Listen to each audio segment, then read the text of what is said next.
साथियों नमस्कार, जोहार। जीटी रोड लाइव में आपका स्वागत है। मैं हूं अभिषेक सिंह। साथियों, अंततः आसाम में मतदान की प्रक्रिया जो है वो पूरी हो गई। लोगों ने बढ़ चढ़ कर मतदान किया है। आप देखिए कि 85% से भी कुछ हद तक ज्यादा मतदान आसाम में हुआ है। और अगर पिछले आंकड़ों को देखिएगा तो उस बार भी 82.82% के आसपास जो है मतदान हुआ था। और इसी के साथ साथ 722 उम्मीदवार जो आसाम में चुनावी दाव में अपने भाग्य को आजमा रहे हैं, उनका फैसला होना बाकी है, जिसमें 59 महिलाएं भी हैं। और इस तरह के मतदान में आप देखिए कि किस तरह से जहां एक तरफ कांग्रेस दिखती थी, वहीं दूसरे तरफ एक कमल का फूल दिखता था। मतलब एक तरफ हाथ दिखता था, एक तरफ कमल। उस बीच में एक और निशान की जोरदार एंट्री हुई है, वो है तीर धनुष का। जी बिल्कुल, हेमंत सोरेन। आप देखिए कि किस तरह से लगातार 10 दिनों से अधिक समय तक जोरदार चुनावी प्रचार अभियान चलाया और इसका असर तमाम चाय बागानों में कहिए या वहां के जो 70 लाख से अधिक आदिवासी समुदाय से जुड़े लोग हैं उनपे भी दिखा। इस पे ही हम आगे आप चर्चा करेंगे। आप फ्रेम में हमारे साथ देख रहे हैं वरिष्ठ पत्रकार सहरोज कमर जी है कि इस बार आसाम से या आसाम के चाय बागान से जो खुशबू होगी वो किस राजनीतिक दल की होगी, इस पे भी फैसला होना अभी बाकी है। सर स्वागत है आपका। और सर क्या लग रहा है, जिस तरह से आप देख रहे हैं कि 85% से भी ज्यादा मतदान हुआ है, ये क्या संदेश दे रहा है? सर पहले हम चाहते हैं अभिषेक भाई कि वो आंकड़ा बता दिया जाए हम लोगों को कि एक इंडिया गठबंधन वहां था जी और इंडिया अलायंस तो पूरी तरह था नहीं। जी कह लीजिए उसे कांग्रेस गठबंधन। जी तो कांग्रेस गठबंधन कितनी सीटों पर लड़ रहा है, जी बीजेपी कितनी सीटों पर, और कांग्रेस के सहयोगी कितनी सीटों पर, और बीजेपी के सहयोगी कितनी सीटों पर, फिर बातचीत अपन करते हैं। तो सर सबसे ज्यादा जो जी उम्मीदवार हैं वो कांग्रेस पार्टी से हैं। 99 सीटों पे कांग्रेस के उम्मीदवार अपनी किस्मत को कुल आजमा कुल रहे विधानसभा सीट हैं। 126 126 में 99 सीटों पे जी कांग्रेस चुनाव लड़ रही है। जी। और वहीं विपक्ष में देखिएगा तो भारतीय जनता पार्टी जो है वो 90 सीटों पे चुनाव लड़ रही है। अच्छा और कांग्रेस के जो सहयोगी दल है वो है रायजोर दल। अच्छा रायजोर दल के साथ असम जातीय परिषद है, एजीपी है। हम्म।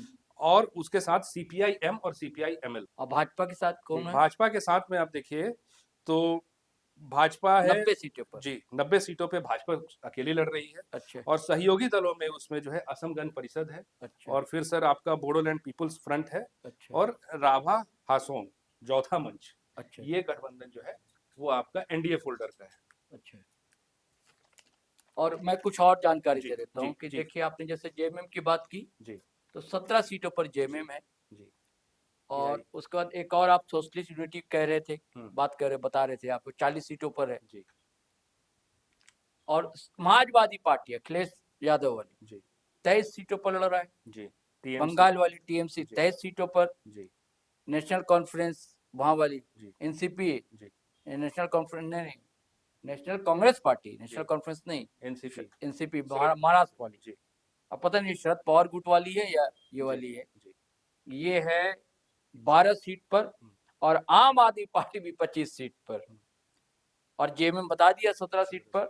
और एआईयूडीएफ ये 30 सीट पर है। जी उलमा काउंसिल 12 सीट पर। जी अब ये सारे वो लोग हैं अभिषेक भाई जो इंडिया अलायंस के घटक दल, जी है ना। आपके मन में एक सवाल आ रहा था ना, मैं आपसे पूछना चाह रहा था गठबंधन कि ये जो चुनाव आप देख रहे हैं सर लगातार, हाँ न सिर्फ आसाम में देखिए, हाँ तमिलनाडु में भी देखिए, बंगाल में भी देखिए। हम्म, तो एक तरह से पहले होता था ना सर, इतिहास में हमने पढ़ा है कि जब एक बड़े साम्राज्य का पतन होता था तो छोटे छोटे जो दल हैं या उसके जो सहयोगी साम्राज्य की शक्तियां हैं वो अपने आप को अपना अपना सिर उठाने लगते थे।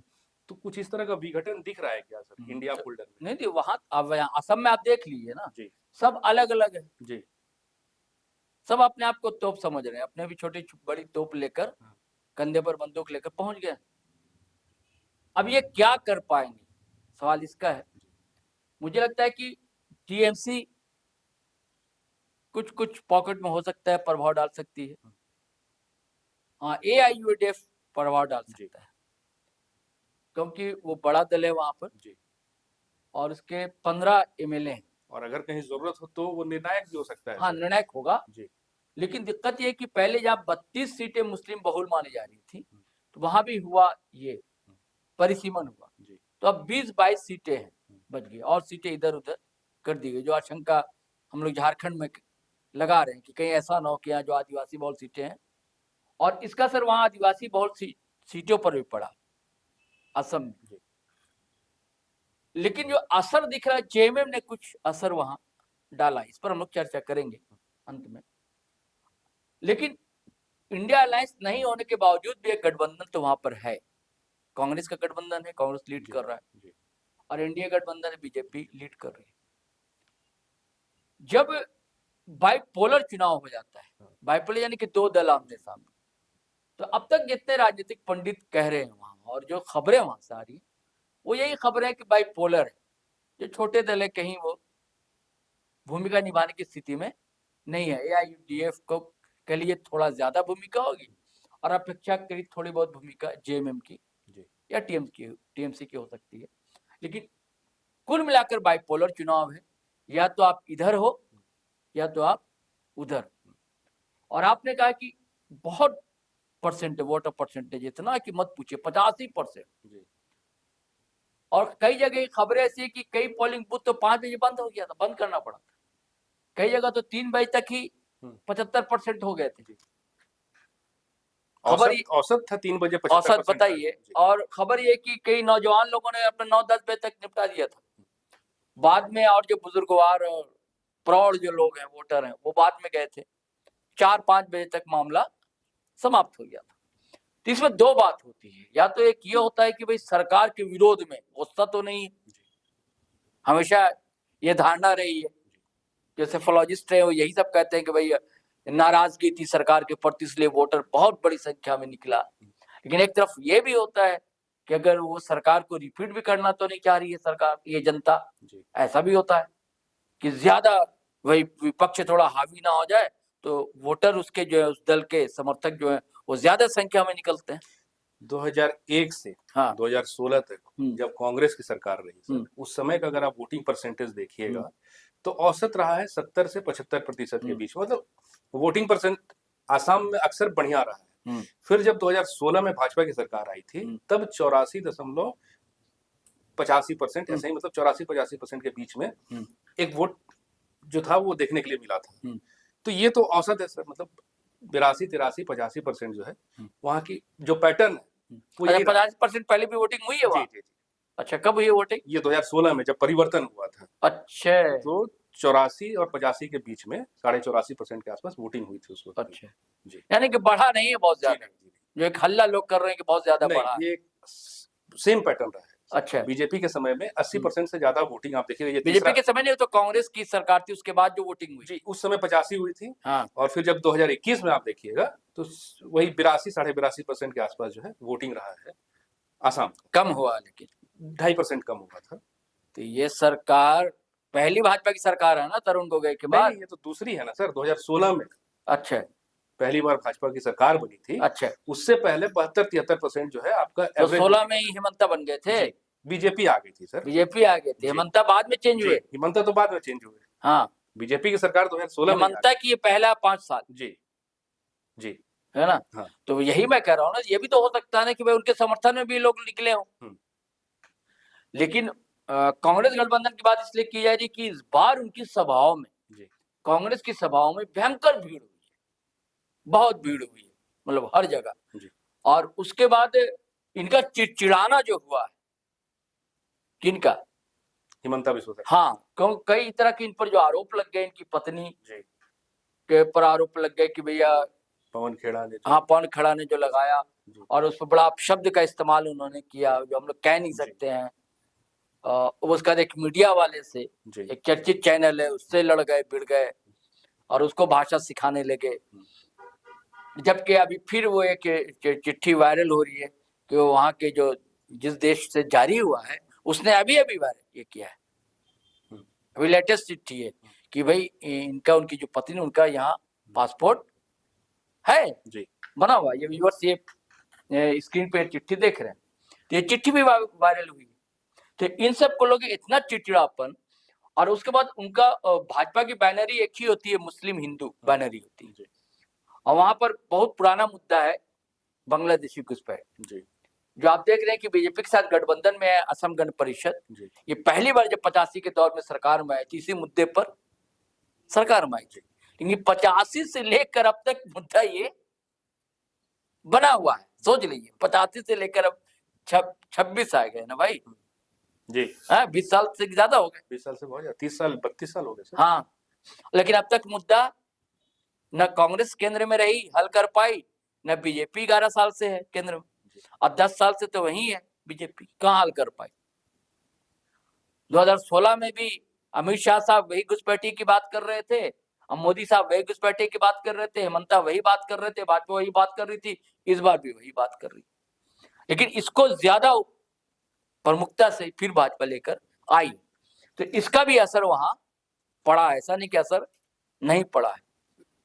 और भाजपा का एक ये मुद्दा, दूसरी बड़ी बात है भाजपा के पक्ष में जा रही है कि जैसा नीतीश सरकार ने किया, वही सवाल आपसे पूछ रहा था सर, हाँ, कि इस बार के चुनाव में महिलाओं में और युवाओं में बहुत ज्यादा जोश, खास करके भागीदारी और बहुत बढ़ ज्यादा चढ़कर जोश के साथ हिस्सा बहुत ज्यादा। तो जब महिलाओं की आधी आबादी हम कहते हैं, और उस पे जो ये जैसा आप कह रहे थे, ये 9-9 हजार रुपए एक मुश्त खाते में डाले गए, जैसे कि बिहार में डालने जी सारा समीकरण बिगाड़ दिया था, जो लहर दिख रही थी आरजेडी और तेजस्वी के सभाओं में।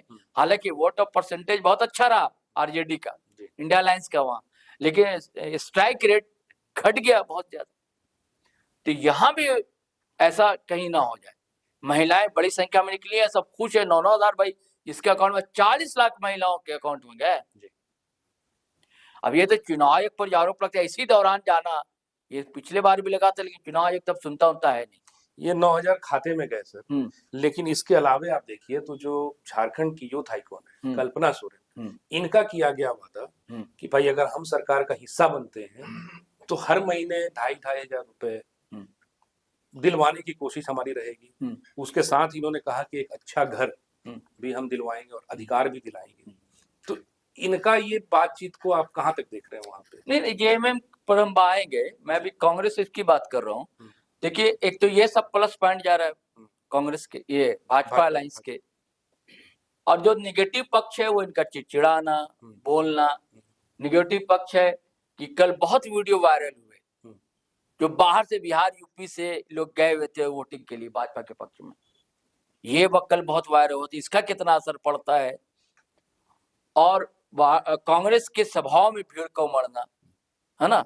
और कांग्रेस का भी, जो आपने जैसे जेएमएम की बात की, जेएमएम पहली बार वहां जाकर प्रमुखता से उन्होंने टी ट्राइब का सवाल उठाया कि आज तक एसटी का दर्जा नहीं दे सकी है सरकारें, पूर्ववर्ती सरकारें और अभी जो सरकार है। हालांकि कांग्रेस का नाम नहीं लिया जेएमएम के नेताओं ने, लेकिन पूर्ववर्ती सरकार मतलब पहले कांग्रेस की सरकार थी, लेकिन 10 साल से तो भाजपा की सरकार है। अब भाजपा हमेशा वादे करती है कि भैया टी ट्राइब का दर्जा देंगे। जेएमएम वाले सबसे पहले गए चाय बागान, फिर सब कांग्रेसी नेता भी जाने लगे, हमारे प्रधानमंत्री मोदी जी भी पहुंच गए वहां, लेकिन मोदी जी ने भी कोई आश्वासन नहीं दिया कि आपको टी ट्राइब का दर्जा देंगे कि नहीं देंगे, नहीं दिया। ना मजदूरी बढ़ेगी कि नहीं बढ़ेगी, ये मुद्दा भी जेएमएम ने उठाया कि भी आपको 250 रुपए मजदूरी मिलती है, हम 500 मजदूरी कर देंगे। और इसकी भी पोल खोल दी हेमंत सोरेन ने कि भैया कहते हैं घर घर चूल्हा, गैस चूल्हा मिल गया है, सबको छत मिल गई है। एक रात में आदिवासी के घर पहुंच गए थे, ना बिजली थी ना गैस चूल्हा था, लकड़ी पे खाना बन रहा, एकदम अंधेरा था। ये पोल भी खोल दी। तो जेएमएम तो एक फैक्टर है, इससे इनकार नहीं कर सकते, लेकिन जेएमएम कितनी सीट ला पाएगा ये सवाल है। और अब सवाल ये कि बीजेपी और इसमें सरकार रिपीट होगी कि नहीं होगी। देखिए, हम लोग कोई ज्योतिषी है नहीं जी, कांटों की टक्कर है। और ऊपर में जिधर चाय बागान है उधर कहते हैं कि कांग्रेस की बढ़त है, कहा जा रहा है, लेकिन मैदानी क्षेत्र में, शहरी क्षेत्र में अभी भी बीजेपी का दबदबा है, कायम है। हाँ, बीजेपी, लेकिन बहुत से ग्रामीण क्षेत्रों में भी, जो मैदानी क्षेत्र से जो ग्रामीण क्षेत्र लगे होते हैं, वहां बीजेपी ने अपनी दखल दी है।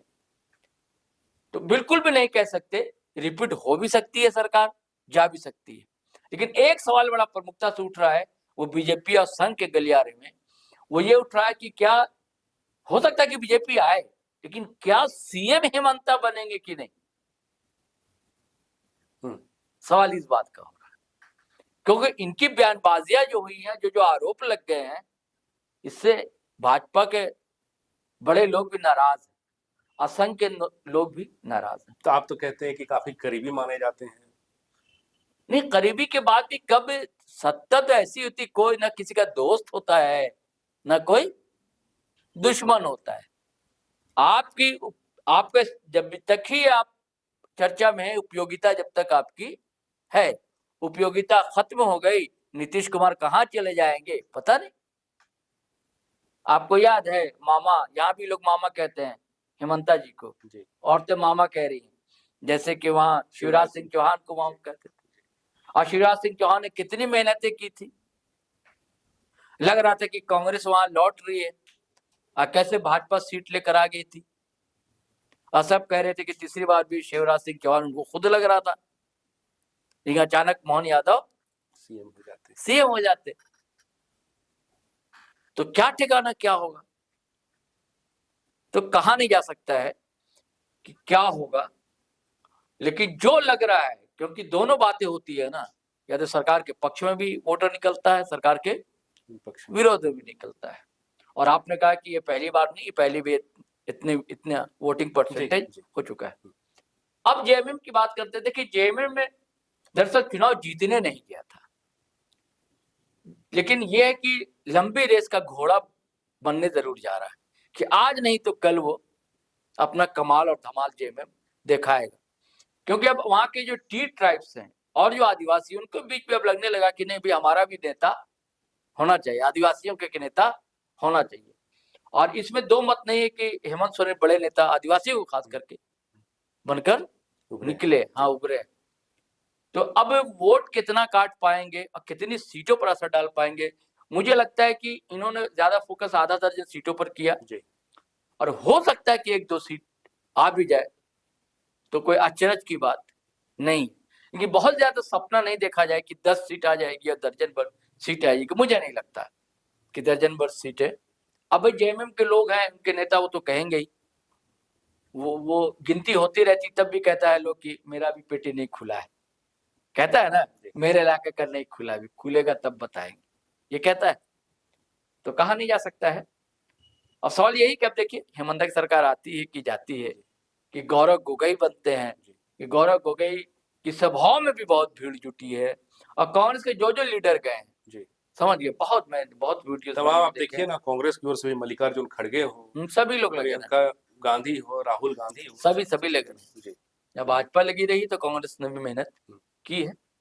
अब देखिए क्या होता है। जी तो साथियों देखिए अब आगे क्या होता है, क्योंकि 4 मई को मतों की गिनती होगी और उसी दिन ये तय होगा कि वहां पे हेमंत सोरेन कितने प्रभावी होंगे, या हिमंता विश्व शर्मा की वहां वापसी होगी, या कांग्रेस की फतह होगी। साथियों ये उसी वक्त पता चलेगा। आज के लिए बस इतना ही। जाते जाते आपसे आग्रह है कि अगर आपने हमारे चैनल को सब्सक्राइब नहीं किया है तो जरूर कर लीजिए, हमारे वीडियो को लाइक शेयर और कमेंट जरूर कीजिए।